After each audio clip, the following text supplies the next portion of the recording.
అరే మామ దరిద్రం అంటే ఏంట్రా? అంటే 9th క్లాస్ నుండి బెంచెస్ ఉన్న తర్వాత కూడా నీ పక్కన వచ్చి కూర్చొని వస్తావా, అదే దరిద్రం. సీరియస్గా చెప్పు మామ. సీరియస్? ఓకే మా, నీ గర్ల్ ఫ్రెండ్ బర్త్డే ఉంది. ఉం? ఒక షాపింగ్ మాల్కి వెళ్ళి ఒక డ్రెస్ ఇప్పించాలనుకుంటున్నావు. అంటే అన్నావు కానీ మామ, ఆ ఊహ ఎంత బాగుందో. చెప్పేది నువ్వు గర్ల్ ఫ్రెండ్కి షాపింగ్ మాల్కి వెళ్ళి ఒక డ్రెస్ ఇప్పించాలి. ఈరోజు నువ్వు షాపింగ్ మాల్కి వెళ్ళావు, బయట ఒక బెగ్గర కూర్చున్నాడు, ఒక 10 రూపాయలు ఇచ్చేవాడికి. అంతే ఎండలో కష్టపడేటోడికి 10 రూపాయలు. నువ్వు మదర్ తెరిసాకి మేనల్డే కావచ్చు కానీ మా, సర్లే ప్రేమతో 20 ఇచ్చేవాడికి. 20 నిమిషాల తర్వాత ఆ బెగ్గరగాడు నువ్వు ఉన్న ఫ్లోర్కే వచ్చాడు. అక్కడికి వచ్చేసి అక్కడ ఉన్న వాళ్ళతో ఒక 10-15 వేలలో మంచి శారీ చూపియండి, ముచ్చటగా మా 3వ పిల్లలకి 3వ నెల అని చెప్పాడు. ఇదేదో తేడా పడుతుంది ఆపే మామ. ఈయనమా చెప్పేది.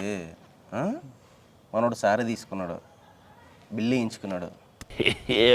వెళ్ళే ముందు నీ దగ్గరికి వచ్చేసి ఇలాంటి చీప్ వాడ మాకు స్కిన్ డ్యామేజ్ అని చెప్పాడు.